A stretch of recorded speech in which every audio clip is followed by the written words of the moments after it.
Hi, Michelle. So I just have two jinky little lead ropes on. I just use crap lead ropes.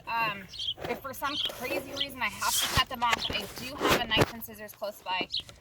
But usually I can get them off by, unclipping them or untying them. So there's two ways you can do this. The safest way without having a saddle on is in between their legs.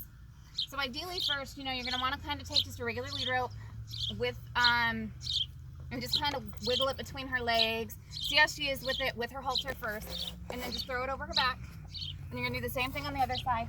Some people can go, I'll show you on the side so you'll be able to see it. Some people do go outside their legs and wrap it up. However, if you're going to do this without a saddle and not bring it through their stirrups, if they do start to buck kick and get squirrely, they usually end up with their legs caught in these. Not only that, but every time they move forward, when you have the lead rope in their legs, they're automatically pushing their own head down with their chest muscles. So you don't have to do any work. They're learning on their own how to give to their own face. So same thing on this side.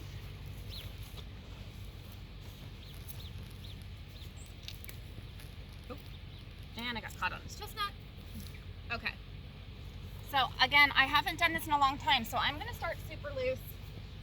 And what I do on this when I am tying it is I bring them together, I stay really loose, and I'm gonna do the same thing. I'm basically gonna pop a slip knot through here and just tie it to the top of her back, so that way you can get her out of a pickle if you have to. You're better off if they come undone and she accidentally steps on one than you are if you can't get them undone and she rears up.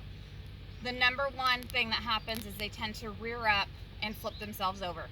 So because he has not had these on in a while, I am just going to walk him first and then I'll put him on a lunge line. And he likes to chew on his own stuff. This is just his personality. So not the best habit, but that's okay. Come on, buddy. So I just want to walk him around and just kind of see how he's giving on his own before I even put him on a lunge line. And he's being lazy. Come on, buddy. Good boy.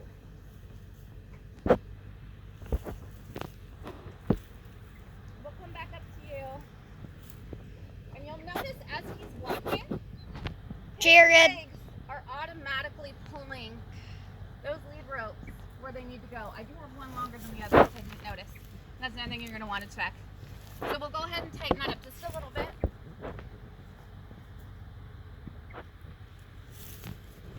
So you want to make sure their head's straight.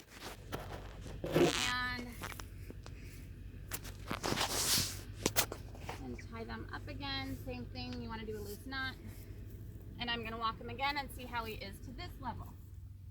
And I try to stay a little ways away in case he does flip himself over, or rear up, or try to get away from this in any manner. See, he's already kind of fighting me with it. Get out here. Good boy. Nope, come on. And some horses will just plain out stop, and then they'll rear themselves up. So I'm just trying to give you what the worst case scenario would be if she did freak out about this.